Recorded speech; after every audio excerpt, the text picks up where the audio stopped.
ശബരിമല സ്വർണ്ണക്കൊള്ളയിൽ നിയമസഭയിൽ പ്രതിപക്ഷ ബഹളം. സഭ തുടങ്ങിയതോടെ പ്ലക്കാർഡ് ഉയർത്തിയാണ് പ്രതിപക്ഷം പ്രതിഷേധം ആരംഭിച്ചത്. ദേവസ്വം മന്ത്രി രാജിവെക്കണമെന്ന് പ്രതിപക്ഷ നേതാവ് വി.ഡി. സതീശൻ ആവശ്യപ്പെട്ടു. SITക്ക് മേലുള്ള മുഖ്യമന്ത്രിയുടെ ഓഫീസിന്റെ സമ്മർദ്ദം അവസാനിപ്പിക്കണമെന്നും വി.ഡി. സതീശൻ പറഞ്ഞതോടെ മന്ത്രി MP രാജേഷ് മറുപടിയുമായി എത്തി. ശബരിമല സ്വർണ്ണക്കൊള്ളയിൽ അടിയന്തര പ്രമേയ നോട്ടീസ് നൽകാത്തതിൽ പ്രതിപക്ഷത്തെ പരിഹസിച്ചുകൊണ്ടായിരുന്നു MP രാജേഷിന്റെ പ്രതികരണം. അടിയന്തര പ്രമേയ നോട്ടീസ് നൽകാൻ പ്രതിപക്ഷത്തിന് ഭയമാണെന്ന് MP രാജേഷ് പറഞ്ഞു. പ്രതിഷേധത്തെ തുടർന്ന് സഭ ഇന്നത്തേക്ക് പിരിഞ്ഞു. ഇനി ചൊവ്വാഴ്ചയാണ് സഭ ചേരുക.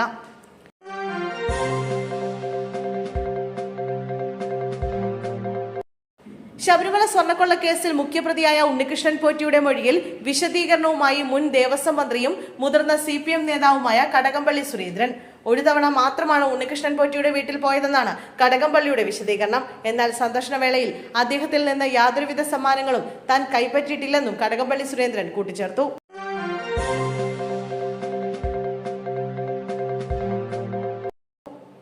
മഹാപഞ്ചായത്തിൽ രാഹുൽ ഗാന്ധി അവഗണിച്ചെന്ന പരാതിയുമായി ശശി തരൂർ MP.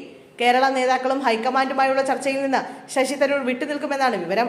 മഹാപഞ്ചായത്തിലെ രാഹുൽ ഗാന്ധിയുടെ അവഗണനയാണ് ഹൈക്കമാൻഡുമായുള്ള ചർച്ചയിൽ നിന്ന് വിട്ടുനിൽക്കാൻ കാരണം. ദില്ലി ചർച്ച ഒഴിവാക്കി ശശി തരൂർ കോഴിക്കോട് കേരള ലിറ്ററേച്ചർ ഫെസ്റ്റിവലിൽ പങ്കെടുക്കും. പാർട്ടിയോട് അടുക്കുമ്പോൾ നേതൃത്വം അവസാനിക്കുന്നുവെന്നാണ് ആക്ഷേപം.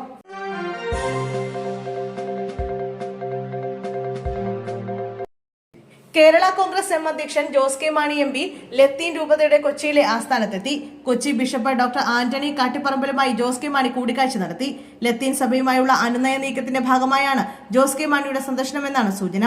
UDFിലേക്ക് കേരള കോൺഗ്രസ് M പോകുന്നുവെന്ന തരത്തിലുള്ള വാർത്തകൾക്ക് പിന്നാലെ അതിന് സഭകൾ സമ്മർദ്ദം ചെലുത്തുന്നുവെന്ന അഭ്യൂഹങ്ങളും പുറത്തു വന്നിരുന്നു.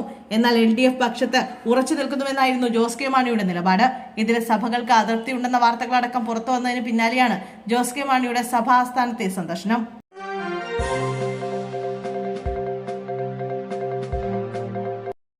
കല്ലേക്കാട് വ്യാസവിദ്യാപീഠത്തിലെ ഹോസ്റ്റലിൽ +1 വിദ്യാർത്ഥിനിയെ തൂങ്ങി മരിച്ച നിലയിൽ കണ്ടെത്തി. ഹോസ്റ്റലിലാണ് വിദ്യാർത്ഥിനിയെ മരിച്ച നിലയിൽ കണ്ടെത്തിയത്. രുദ്ര രാജേഷാണ് മരിച്ചത്. ഒറ്റപ്പാലം വരോട് സ്വദേശിയായ രാജേഷിന്റെയും ശ്രീജയുടെയും മകളാണ് രുദ്ര.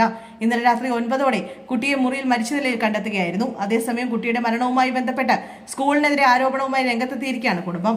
മകൾ മരിച്ചത് സീനിയർ വിദ്യാർത്ഥിനികളുടെ റാഗിംഗ് മൂലമാണെന്നാണ് അച്ഛൻ രാജേഷ് ആരോപിക്കുന്നത്.